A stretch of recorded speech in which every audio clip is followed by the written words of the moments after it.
The transport ship shook as it entered the atmosphere of Vexstar Prime. Teho pressed his face against the small window and watched the red desert world grow larger below him. His hands were sweating and his heart beat fast in his chest. This would be his home for the next 6 months. The ship landed with a loud thud on the metal platform. Hot air rushed in when the doors opened, making Teho cough. The temperature felt like standing inside an oven. He picked up his 2 bags and walked down the ramp, squinting in the bright orange sunlight. 3 Vextari waited for him at the bottom. Teho had seen pictures before, but seeing them in person made his stomach drop. They were huge, at least 8 feet tall, with thick, dark shells covering their bodies like armor. Their arms ended in claws that looked sharp enough to cut through metal. Yellow eyes stared down at him without any warmth. The one in the middle stepped forward. Gold markings on his shell showed he was important. "You are the human," he said in a voice like grinding stones. "I am Krexmuth Velkanner, leader of the High Council. You are smaller than we thought." Teho tried to stand straighter. "I'm Teho. Kim, xenobiologist from Earth University. Thank you for accepting me into your exchange program." The other 2 Vextari made clicking sounds. It took Teho a moment to realize they were laughing at him. His cheeks burned with shame. "Exchange program," Krexmuth repeated slowly. "Yes, your people want to learn our hunting ways. Our people want to see what makes humans think they belong." Among the stars, he turned and began walking. "Come, we have much to show you about weakness." The city of Carthex stretched out before them like a maze of metal and stone. Buildings rose from the red sand like the shells of giant insects. Everything looked designed for creatures much larger than humans. The doorways were too tall, the steps too high, the handrails too thick for human hands. Vextari moved through the streets with smooth, deadly grace. Some carried weapons, curved blades, barbed spears, and things Teho didn't recognize. All of them stopped to stare at him as he passed. Their yellow eyes followed his every step. "Soft shell," one whispered. "Pink meat," said another. "How long before it runs home crying?" asked a third. Teho kept walking, but each word hit him like a small knife. He had trained for this. He had studied their language and culture for 2 years. But nothing had prepared him for feeling so small and helpless. They reached a large building in the center of the city. Inside, the walls were covered with trophies, skulls, claws, and hides from creatures Teho couldn't identify. The smell of old blood and leather filled the air. "This is the Hall of Hunters," Krexmuth said. "Here we decide who lives and who dies, who is strong and who is weak." He stopped in front of a massive chair made from bones. "We have decided what to do. With you, human," more Vextari entered the hall. Teho counted at least 20 of them, all watching him with those cold yellow eyes. His mouth went dry. "You will be placed under the care of Hyun-woo," Krexmuth announced. Several Vextari made those clicking laugh sounds again. "He is our greatest hunter. If anyone can keep you alive for 6 months, it will be him." A new Vextari entered from a side door. This one was different from the others. His shell was covered in old scars and part of his left claw was missing. He moved with the quiet confidence of someone who had nothing left to prove. When he looked at Teho, his yellow eyes seemed less cruel than curious. "So," Hyun-woo said in perfect English, "you are the human they want me to babysit." The way he said it made Teho's anger flare. "I'm not a baby. I'm a trained scientist." "Scientist?" Hyun-woo repeated. "Can your science stop a razor beast from tearing out your throat? Can it help you survive an acid storm? Can it track a shadow stalker through the iron waste?" "No," Teho admitted, "but I can learn." This made Hyun-woo pause.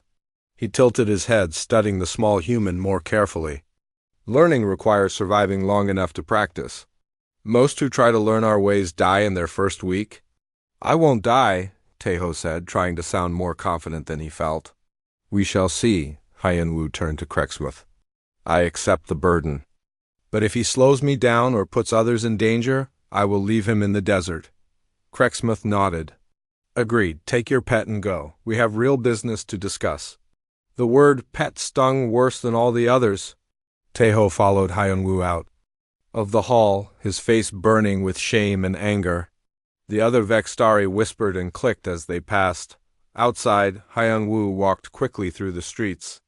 Taeho had to jog to keep up with the hunters' long strides. They passed markets selling strange foods, workshops where Vextari crafted weapons, and training grounds where young hunters practiced their skills. Finally, they reached a smaller building on the edge of the city. Hyun-woo pushed open the door and gestured for Taeho to enter. The inside was simple but clean. Weapons hung on the walls next to maps of the desert. A table and 2 chairs sat in the center of the room. Everything was sized for Vextari, making Taeho feel like a child in an adult's world. "This is your room," Hyun-woo said, pointing to a small space that had obviously been added recently. "There is your bed, your storage, and your waste disposal. Water comes from that pipe. Food will be provided twice per day." Taeho looked around his new home. It was barely large enough for him to lie down in. The bed was a thin mat on the floor, but it was clean and private, which was more than he had expected. "Thank you," he said. Taeyeon Will made a sound that might have been surprise. "You thank me?" Most would complain about the size or the comfort. "I'm grateful for shelter and safety," Taeho replied. "That's more important than comfort." The hunter stared at him for a long moment. "Perhaps you will last longer than I thought." "But probably not. Rest now. Tomorrow we see if you can keep up." As Hyun-woo left, Taeho sat on his thin mat and looked around his new home. Through the small window, he could see the red desert stretching to the horizon. Somewhere out there were the creatures and challenges that would test everything he thought he knew about survival. He pulled out his notebook and began writing his first report. Day 1. Arrived safely but not welcomed. The Vextari see me as weak and useless. My assigned guardian, Hyun-woo, seems different from the others but still doesn't trust me. Tomorrow the real test begins. He closed the notebook and lay down on the thin mat. Sleep would not come easily in this strange place, surrounded by beings who saw him as nothing more than soft meat waiting to die. But Taeho was determined to prove them wrong. He had to. 3 weeks had passed since Taeho arrived on Vexstar Prime. Each day had been harder than the last. Hyun-woo woke him before dawn and made him run through the desert until his lungs burned. The hunter taught him to track animals by their footprints and smell their fear on the wind. Taeho learned to move quietly across the sand and hide behind rocks when dangerous creatures passed nearby, but the other Vextari had not stopped watching him. They gathered in groups and whispered when he walked by. Some threw small stones at his feet or made loud noises to scare him. They called him soft shell and pink meat every day. The worst of them was Do Hyun. He was younger than Hyun-woo but bigger and louder. His shell was bright green without many scars, showing he had not seen much real danger. He had chosen his human name to mock Earth people, and he never let anyone forget it. Do Hyun often brought his friends to watch Taeho struggle with training. They would click and laugh when the human fell down or couldn't climb a tall rock. Yesterday, Do Hyun had pushed Taeho into a mud pit in front of 20 other Vextari. "Look at the great human warrior," Do Hyun had said while Taeho climbed out covered in stinking mud. "So strong and brave. I bet he could fight a baby sandworm and lose." Now it was morning again, and Taeho was eating his simple breakfast when Do Hyun appeared at the door. Behind him stood 5 other young Vextari, all looking excited about something. "Human," Do Hyun said, his voice full of fake politeness. "We have come with an invitation." Hyun-woo looked up from sharpening his blade. "What do you want, Do Hyun?"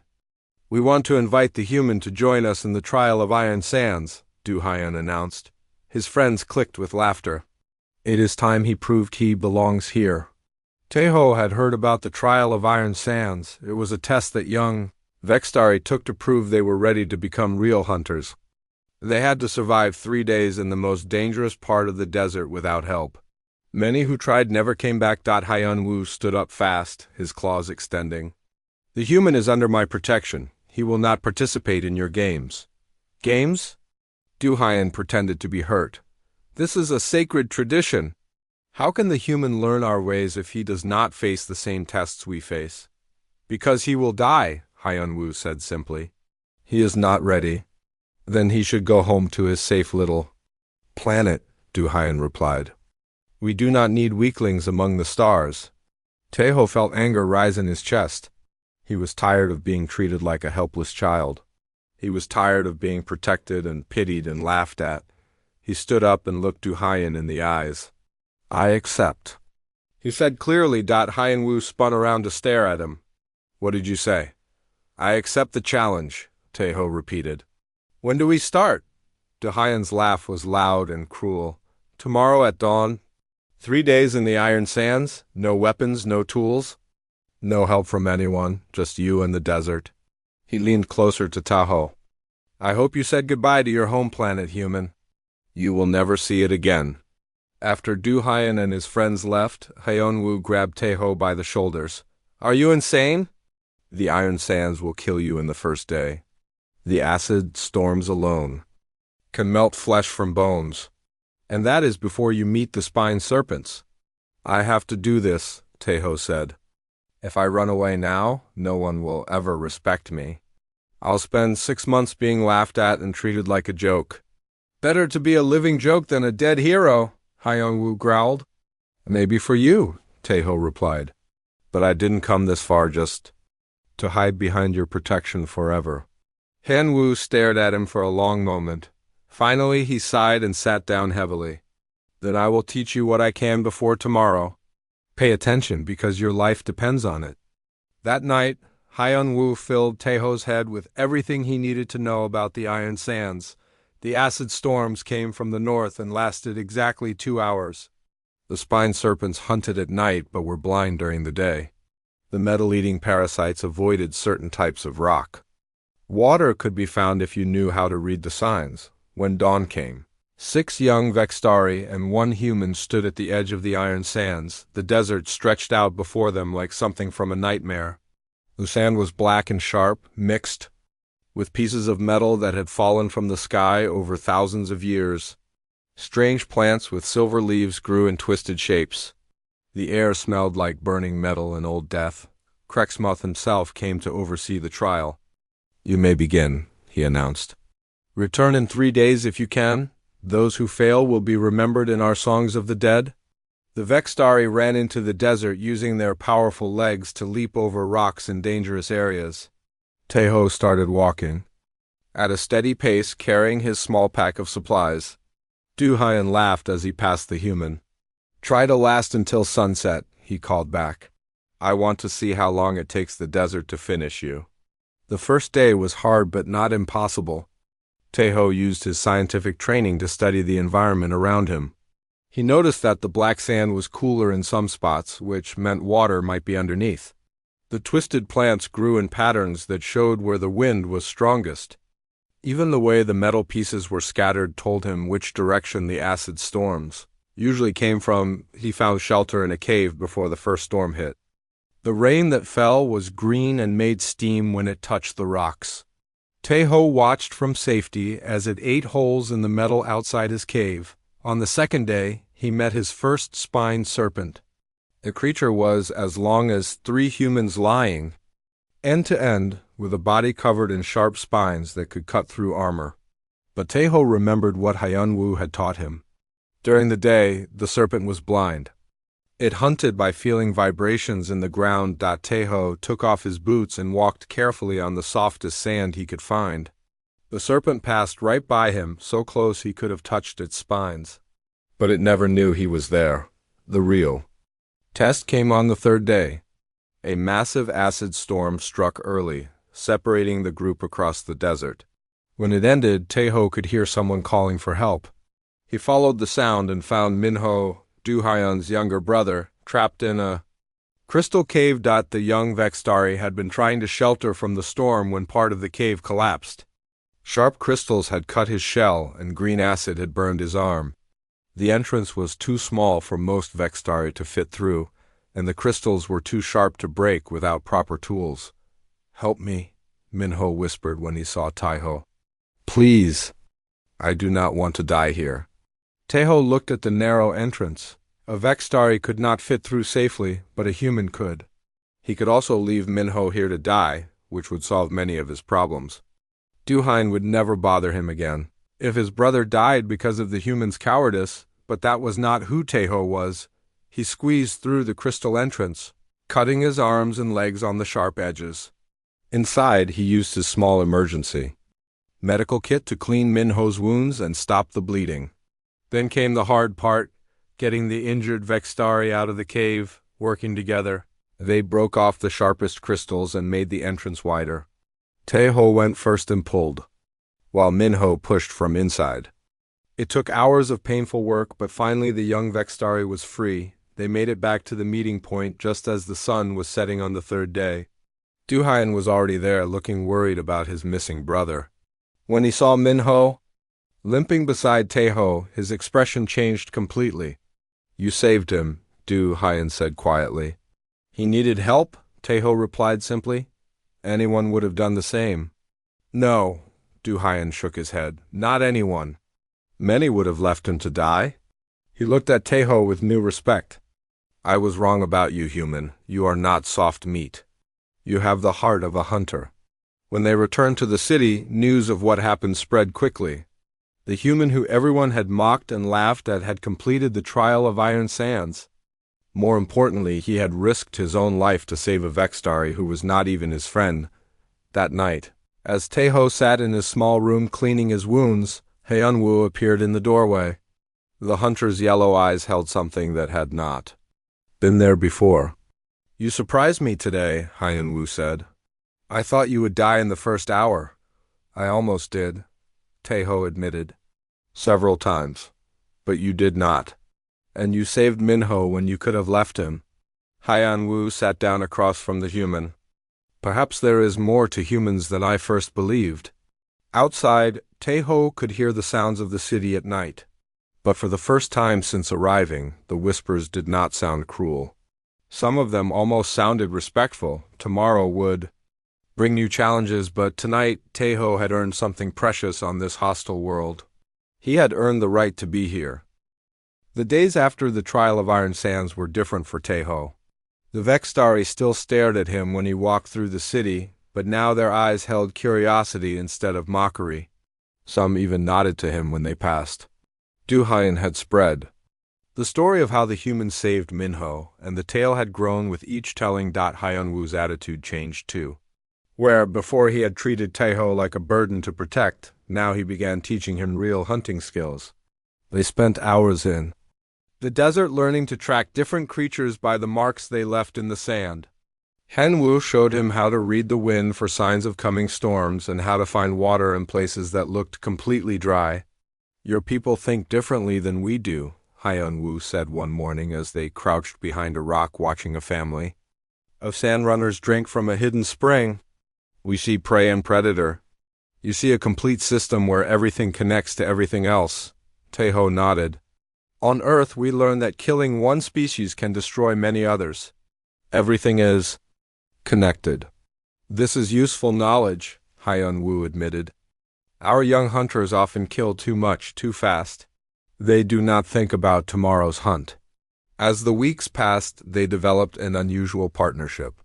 Heianwu's natural instincts combined with Teho's scientific training created something new. The hunter taught Teho to move like a predator, to think like prey, and to feel the rhythm of the hunt. In return, Teho shared Earth's knowledge about biology, ecology, and the subtle connections that kept ecosystems alive. Their first real test came when the settlement of Vexthul sent a desperate message to the capital. A pack of shadow stalkers had moved into the area and was terrorizing the population. These creatures were among the most feared predators on Vexstar Prime, invisible hunters that could blend perfectly with darkness and strike without warning, the High Council called a meeting of their best hunters. Crexsmith stood before the assembled warriors and explained the problem. 7 shadow stalkers have claimed territory near Vexthul, he announced. 3 hunters have already died trying to stop them. The settlement will be abandoned unless we act quickly. The hunters talked among themselves about different attack plans. Most involved direct assault with heavy weapons and bright lights to take away the creature's invisibility advantage. It was the traditional Vextari way, meet strength with greater strength. Tejo listened quietly from the back of the room. He had been studying shadow stalkers since arriving on the planet, fascinated by their unique abilities. As the hunters debated their battle plans, an idea began forming in his mind. "Hanwu," he whispered, "I think there might be another way." The veteran hunter turned to look at him. "Speak." "What if we don't fight them at all?" Tejo asked. "What if we capture them instead?" This caused several hunters to make clicking sounds of disbelief. "Capture shadow stalkers?" One of them laughed. "Impossible. They are too fast, too dangerous." "But they're also predictable," Tejo explained, standing up despite his nervousness at speaking before so many important Vextari. "I've been studying their behavior patterns. They hunt in specific ways at specific times. If we understand their habits, we can use those habits against them." Crexsmith raised a clawed hand for silence. "Explain your idea, human." Tejo took a deep breath. Shadow stalkers are ambush predators.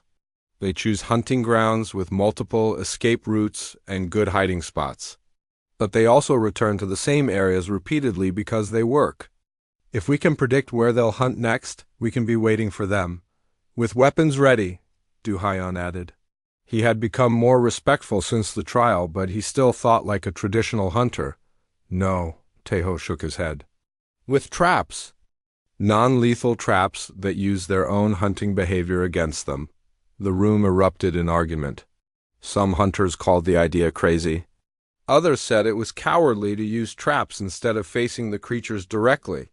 But Hanwu stood up and the room grew quiet. "The human's method saved Minho when strength alone would have failed," he said calmly. "Perhaps we should listen to his plan before we dismiss it." Tejo pulled out his notebook and showed them his research. He had mapped the shadow stalkers' movements, timed their hunting patterns, and identified their preferred prey. Most importantly, he had discovered something that even experienced Vextari hunters didn't know. Shadow stalkers have perfect night vision, but they're partially colorblind. He explained, "They can't see certain wavelengths of light that won't blind them but will make them visible to us. And their invisibility requires concentration. If we can startle or confuse them, they become visible." Working together, Tejo and Hyanwu developed a plan that combined traditional Vextari tactics with human innovation. They would use sonic devices to create confusion, special lights to reveal the creatures, and carefully placed nets to capture them without harm. The other hunters were skeptical, but Crexsmith decided to let them try. "You have one chance," he told Hyanwu. "If your human's plan fails, we will resort to traditional methods." 3 days later, Tejo found himself crouched in the desert near Vexthul with Hyanwu and 5 other volunteers. His heart pounded as they waited in the darkness. In a few hours, they would know if his theory was right or if they would all be dead. The shadow stalkers appeared exactly where and when Tejo had predicted. 7 dark shapes moved through the night like pieces of living shadow. They approach. The bait, a wounded sand runner that Hyanwu had placed in the center of their trap. "Now," Hyanwu whispered. Tejo activated the sonic devices. High-pitched sounds filled the air, sounds that confused the shadow stalker's hunting senses. At the same moment, the special lights blazed on, revealing the creature's true forms. For the first time, they were beautiful and terrifying, sleek predators, with silver-black skin that shifted and flowed like liquid metal. Surprised by the lights and sounds, they lost concentration and became fully visible, the nets fired from hidden launchers, wrapping around the confused creatures. The shadow stalkers fought against the restraints, but the nets were designed based on Tejo's study of their anatomy. The more they struggled, the tighter the nets became. Within minutes, all 7 shadow stalkers were captured alive and unharmed. The hunters stared in amazement. They had expected a battle that would last hours and cost several lives. Instead, the most feared predators on their planet had been caught like common prey animals.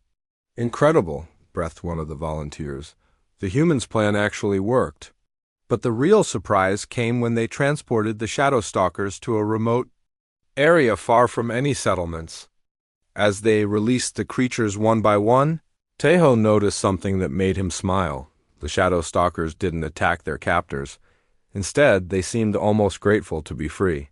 They had been hunting near the settlement not because they were evil, but because their normal territory had been invaded by mining operations.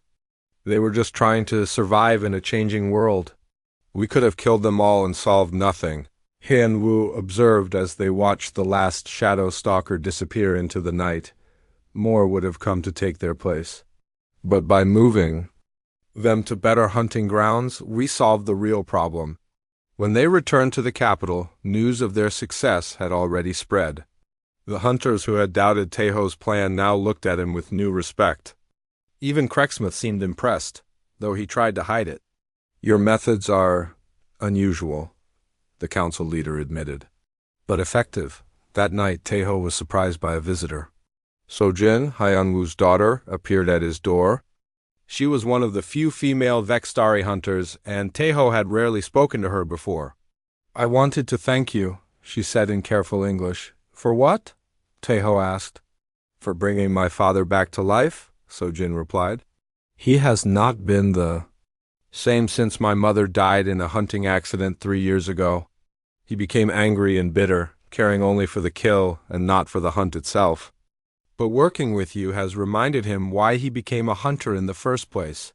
Teho looked through the doorway and saw Hyan Wu working on his weapons. The veteran hunter was humming an old Vextari song, something Sojin said he hadn't done since his wife's death. "He is teaching me as much as I am teaching him," Teho said honestly. "Yes," Sojin agreed. "That is what makes you different from the others who have tried to learn our ways. You do not just take knowledge, you give it back." After she left, Teho sat in his small room and thought about how much had changed since his arrival. He was no longer the scared human who had stumbled off the transport ship weeks ago. The Vextari no longer saw him as weak prey waiting to die, but more importantly, he had found something he hadn't expected on this harsh desert world. He had found friends who were becoming like family. Hen Wu treated him like a trusted hunting partner. Sojin spoke to him like a respected colleague. Even Du Hyan had started asking for his advice on hunting techniques. Tomorrow would bring new challenges and new hunts. But tonight, Teho felt like he truly belonged somewhere among the stars. The human who had been scorned as fragile was becoming something new, a bridge between two very different worlds. 2 months had passed since the Shadow Stalker incident, and Teho's reputation among the Vextari had grown steadily. Hunters who once mocked him now asked for his advice on tracking difficult prey. Young Vextari warriors studied his methods alongside their traditional training. Even some of the older council members had begun to speak of the human who thinks like a hunter. But success brought new problems. Not everyone was happy with Teho's growing influence. A group of traditional hunters, led by a warrior named Kexver, believed that human methods were making their people weak. They whispered in corners about the old ways being forgotten and the sacred hunt being polluted by alien ideas. The tension came to a head during the festival of the first hunt, when all the great hunters gathered to celebrate their achievements. Teho sat with Hyan Wu and Sojin at the high table, an honor that would have been impossible when he first arrived. Du Hyan approached their table, but his usual swagger was gone. His shell looked dull, and his eyes were troubled. "Teho," he said quietly, "I need to speak with you privately." They walked to a quiet corner of the celebration hall. The sounds of singing and clicking laughter felt distant now. "There's going to be trouble," Du Hyan said without his usual arrogance. "Kexver has been speaking against you to the younger hunters. He says you are making us weak by teaching us to think instead of fight." "What kind of trouble?" Teho asked, though he suspected he already knew. "He's going to challenge you to combat," Du Hyan replied. "Tomorrow, during the public ceremonies. By law you cannot refuse, and the fight will be to the death." Teho felt his blood turn cold. He had seen Kexver fight during training sessions. The warrior was massive even by Vextari standards, with claws like razor blades and shell armor thick enough to stop bullets. In a fair fight, Teho would last maybe 10 seconds. "Why are you warning me?" Teho asked. "I thought you hated me." Du-Hyan looked ashamed. "I did hate you when you first came here. You made me feel small and stupid with your strange ideas and soft words. But then you saved Minho when you could have let him die. You showed mercy when I showed you none." He met Teho's eyes. "You are more honorable than I am, human. I cannot stand by and watch you be murdered for teaching us better ways to hunt." When Teho returned to the table, Hyan-Woo took one look at his face and knew something was wrong. "What has happened?" Teho explained about Kexver's planned challenge. Sojin's claws extended in anger, and Hyan-Woo's eyes grew cold as winter stone. "This cannot be allowed," Sojin growled. "Kexver is twice your size and trained from birth to kill. It would be murder, not combat." "The law is clear," Hyan-Woo said heavily. "A challenge issued during festival time cannot be refused. And I cannot intervene without bringing shame to my family name." That night, Teho couldn't sleep. He sat in his small room, staring at his notebook full of observations about Vextari culture and biology. Somewhere in those pages might be the key to surviving tomorrow, but his mind felt blank with fear. A soft knock came at his door. Hyan-Woo entered, carrying something wrapped in dark cloth. "I cannot help you fight," the veteran hunter said. "But I can give you something more valuable than weapons." He unwrapped the cloth, revealing a small ceremonial blade and a cup made from polished bone. "These are the tools of the Kextal ritual." Teho had read about the Kextal ceremony. It was one of the most sacred traditions among the Vextari. A blood ritual that created family bonds between warriors who were not related by birth. "You want to make me your brother?" Teho asked in amazement. "I want to make you my son," Hyan-Woo corrected. "Sojin has agreed to be your sister. Tomorrow, you will not face Kexver as a lone human. You will face him as a member of the house of Hyan-Woo." The ceremony was simple but powerful. Hyan-Woo made small cuts on his claws and let the blood drip into the bone cup. Sojin did the same, then handed the blade to Teho. "I cannot make the cut for you," she explained. "You must choose to become part of our family." Teho took the blade and made a small cut on his palm. His red human blood mixed with the darker blue blood of his new family. When he drank from the cup, it tasted like metal and salt and something else, something that felt like belonging. "From this moment, you are Teho of the House of Hyan-Woo," the veteran hunter said formally. "My blood is your blood, my honor is your honor. My enemies are your enemies. And my strength is your strength," Sojin added. "Though I wish I could lend you my claws for tomorrow's fight." Word of the Kextal ceremony spread through the city like wildfire. By dawn, hundreds of Vextari had gathered in the grand arena to watch the combat. Some came expecting to see the arrogant human finally put in his place. Others came to honor the warrior who had become one of them. Kex single quotes VO, or was already waiting when Teho entered the arena. The massive warrior looked like a living weapon, 8.5 feet tall, with scars covering his dark shell and claws that gleamed like polished metal. "So," Kexver rumbled, "the soft shell has found himself a family. It will not save you from the truth of strength." Krexmuth stood to address the crowd. "By ancient law, Kexver has challenged Teho to combat. The fight will continue until one yields or dies. Let no one say the House of Hyan-Woo has not been given fair warning." The signal was given, and Kexver charged like a landslide. His massive claws swept through the air where Teho had been standing a split second before.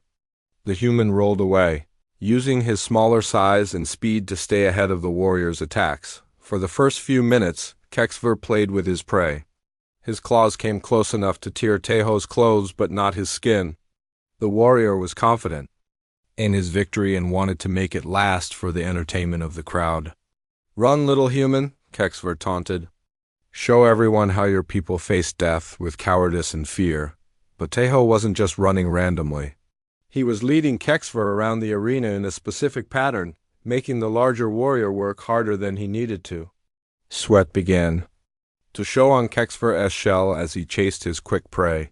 The fight might have continued that way until Taeho collapsed from exhaustion, but the human had spent months learning more than just hunting techniques from Hyeon-woo. He had also learned about Vextari anatomy and physiology during his medical studies on Earth. Taeho had discovered something interesting about the Vextari nervous system.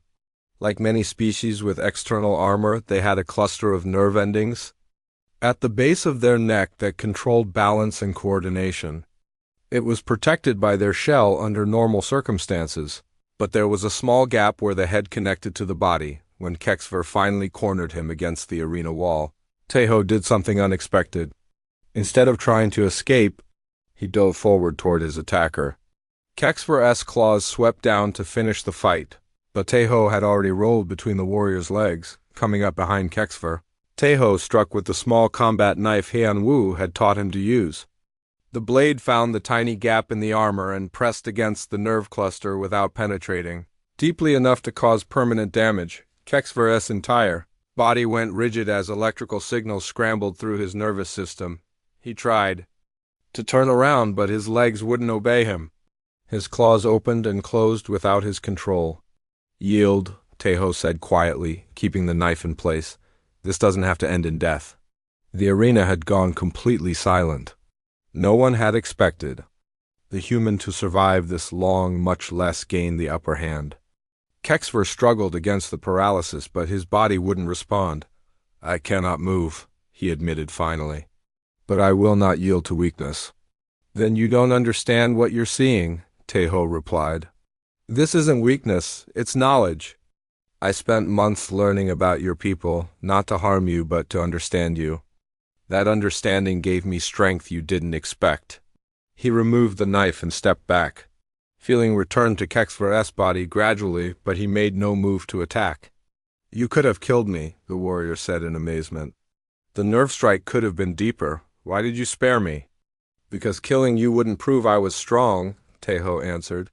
"It would only prove I was willing to waste a valuable life over a disagreement about hunting methods." The crowd erupted in chaos. Some Vextari clicked in approval while others roared in confusion. They had expected to see either a quick execution or a surprising upset. Instead, they had witnessed something unprecedented, a victory that ended in mercy. Kexver slowly got to his feet.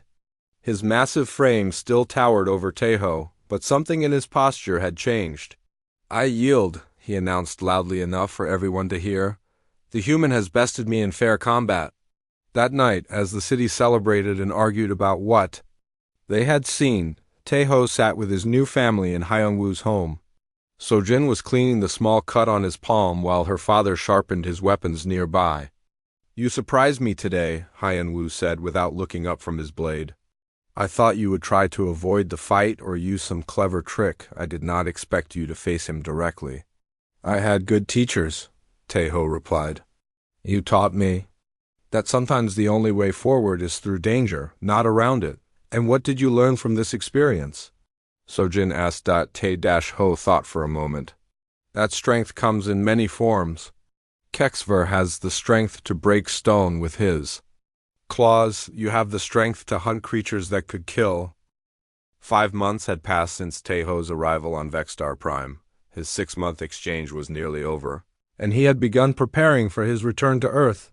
The small room that had once felt like a prison now felt like home. Leaving his new family would be one of the hardest things he had ever done.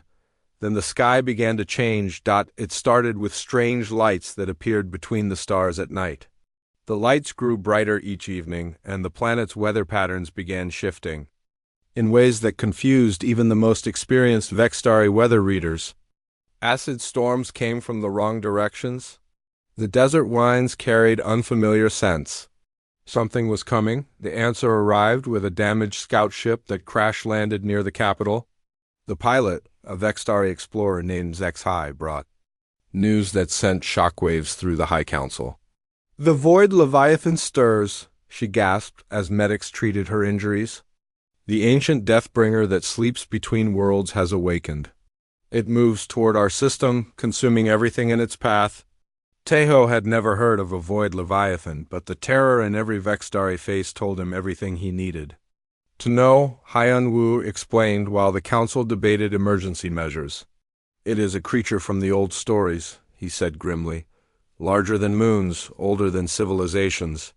It feeds on the life force of entire worlds, leaving nothing but empty rock behind.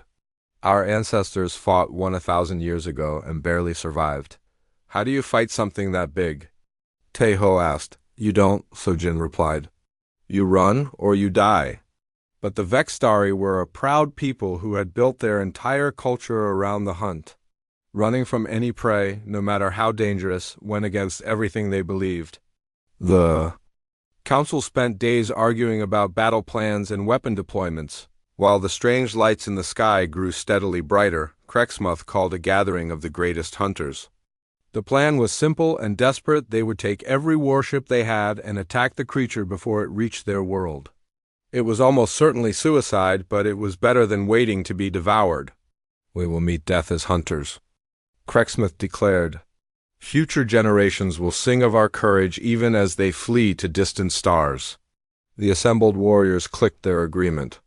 This was the Vextari way, to face impossible odds with claws extended and hunting songs on their lips. But Taeho felt sick listening to them plan their noble suicide. That night he couldn't sleep. He walked through the city streets watching families say goodbye to loved ones who would leave tomorrow and never return. Children too young to understand what was happening played games while their parents wept silently. He found himself at the observatory where Vextari scientists studied the stars. Dr. Kolmesh, the chief astronomer, was still working despite the late hour. "Human," the scientist said without looking up from his instruments. "Come to see our doom approaching?" Taeho looked through the telescope and saw something that made his breath catch. The void leviathan was visible now as more than just lights. It was a massive shape against the stars, larger than anything he had ever imagined. As he watched, tendrils of energy reached out from its body toward a distant planet. The planet died before his eyes. One moment it was a blue-green world full of life, and the next it was a gray ball of lifeless rock. 30 billion people lived on that world, Dr. Kolmesh said quietly. Now there is nothing. The creature feeds on life energy itself. Every plant, every animal, every thinking being becomes food for its hunger. "How long until it reaches us?" Taeho asked. 6 days, perhaps 7. Our ships will meet it tomorrow and die bravely. Then it will come here and finish what it started 1,000 years ago. Taeho stared at the approaching monster and felt an idea forming in his mind. It was crazy, probably impossible, but it might be their only real chance. "Dr. Kolmesh," he said carefully, "what do your records say about the last time a void leviathan came here?"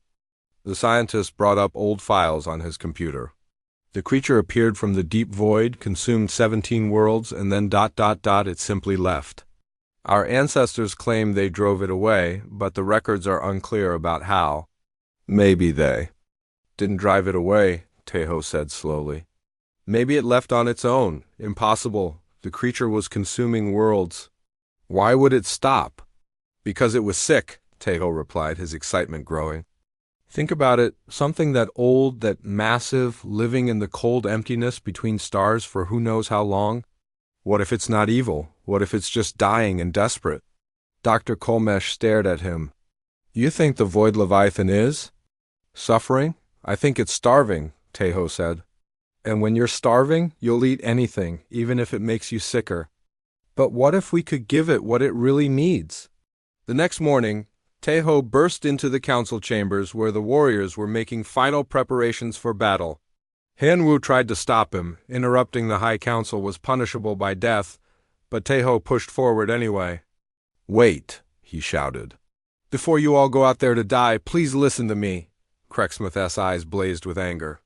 "How dare you interrupt our sacred war council, human?" "Because I think there's another way," Taeho replied.